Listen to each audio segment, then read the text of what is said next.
여러분 반갑습니다. 이주영입니다. 이번 시간에는요, 저희가 반도체 가격에 대해서 한번 살펴보도록 하겠습니다.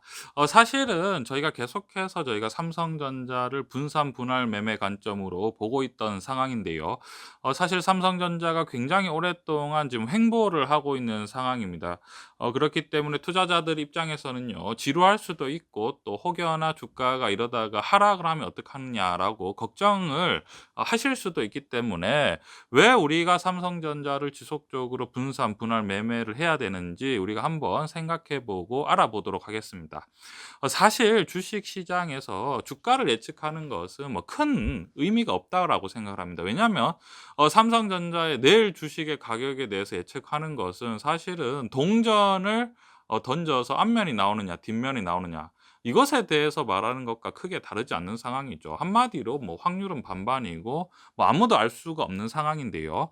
뭐 주가의 내일이라든지 일 주일 뒤에 주가의 가격이 얼마가 될 것이냐 이러한 것들에 대해서 우리가 예측한다는 것은 역시나 큰 의미가 없는 상황입니다. 그런데 이런 거죠. 조금 더 본질적으로 얘기를 해서 내가 투자한 주식의 주가의 기업의 어떤 매출과 영업이익 그리고 비즈니스의 성장성과 영속성은 얼마나 될 것인가 이것에 대해서 얘기를 하고 파악을 하면 사실은 우리가 주식 투자를 훨씬 더 뭐랄까 쉽고 간결하게 접근을 할 수 있는 거죠. 대부분 주식 투자가 어려운 이유는 주식의 가격에 대해서 예측을 하려고 하면 주식 시장은 사실 엉망이 되는 거죠. 투자도 엉망이 되는 거고요. 그런데 우리가 본질적으로 내가 투자한 주식의 기업이 앞으로 어떻게 될 것이냐, 매출과 영업이익이 어떻게 될 것이냐 이런 것에 대해서 우리가 예측을 하면 투자가 훨씬 더 쉽지 않을까라고 생각을 합니다.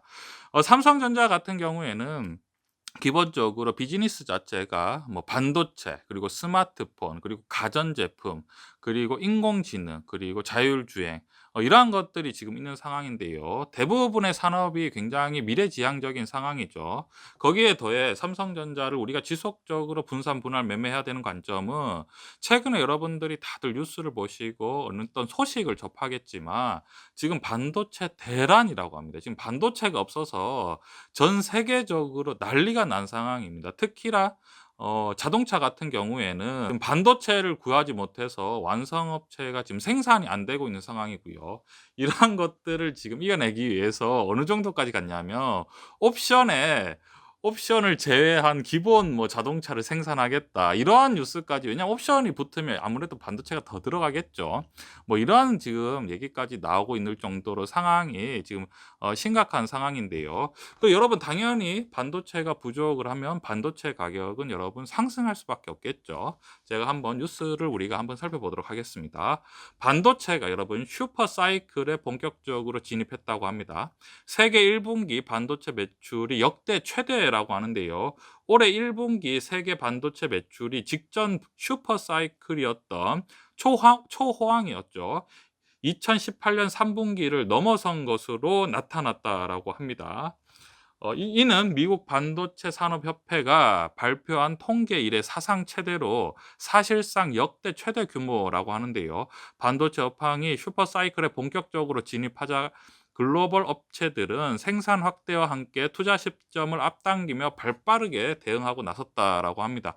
결국은 반도체 가격이 상승을 하면 삼성전자가 생산하는 반도체 가격이 상승할 수밖에 없기 때문에 아무래도 매출과 어떤 실적에 영향이 있을 수밖에 없고 그리고 또 주가도 당연히 상승할 수밖에 없지 않을까라고 생각을 합니다.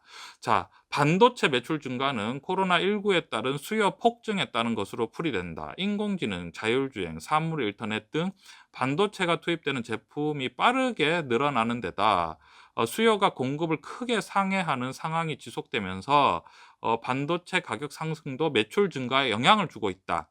시장에서는 반도체 품귀 현상이 2023년까지 이어질 것이라는 전망을 내놓고 있어 당분간 이러한 현상은 계속될 것으로 보인다. 결국은 지금 우리가 이제 코로나19로 굉장히 이제 비대면이 활성화되고 있는 상황이죠. 휴대폰이라든지 스마트폰이죠. 스마트폰이라든지 노트북이라든지 뭐 기타 가전 제품 같은 경우에 아무래도 성능이 더 좋은 제품을 선호할 수밖에 없습니다. 왜냐하면 학생들은 노트북으로 지금 수업을 들어야 되고요. 그리고 직장인들은 또 어떻게 됩니까 여러분? 컴퓨터로 작업하는 환경이 더 많아지기 때문에 더 좋은 더 고사양의 컴퓨터를 원하게 되고요. 또 당연히 또 업체 인터넷 업체 같은 경우에는 트래픽을 더 높이기 위해서 반도체가 더 많이 필요한 상황이죠. 거기에다가 자율주행 같은 경우에는 우리가 자동차 반도체가 지금에 비해서 거의 10 배에서 20배 가까이 늘어난다고 합니다. 이래나 저래나 계속해서 반도체 수요가 계속해서 더 많은 상황이고요. 당분간은 공급이 따라가지 못하는 상황이기 때문에 반도체 가격이 계속해서 상승할 수밖에 없는 상황이죠. 우리가 투자를 할 때 이렇게 지금 기본적으로 눈앞에 보이는 상식선이 있는데 삼성전자를 지금 뭐랄까 계속해서 뭐 분산 분할 매매 투자하는 관점이 결코 뭐랄까 투자적으로 봤을 때는 '나쁘지 않은 선택이다.'라고 우리가 생각을 할 수 있겠죠. 뭐 워낙에 그리고 또 삼성전자가 기본적으로 엄청나게 글로벌적인 기업이고요. 우리나라에서 차지하는 시장도 굉장히 크죠. 여러분 이런 관점입니다 여러분. 삼성전자가 굉장히 큰 어떤 글로벌 제조업 기업이기 때문에 이 반도체가 부족하다고 해서 쉽사리 경쟁 업체가 나타나기가 쉽지 않은 상황이죠. 결국은 이러한 관점으로 봤을 때 우리가 삼성전자를 지속적으로 분산 분할 매매하는 관점이라고 우리가 생각을 하시면 될 것 같고요. 반도체 대란이 계속되고 있는 상황이고요. 반도체 슈퍼 사이클이 본격적으로 진입한다. 이러한 관점으로 우리가 삼성전자를 우리가 조금 더 바라보면 투자가 좀 지루하고 또 주식이 하락할 때도 '과연 내가 어떻게 투자를 해야 될까?'라는 것이 조금 더 명확해지지 않을까라고 생각을 합니다. 이러한 관점 투자에 참고해 주셨으면 좋겠습니다.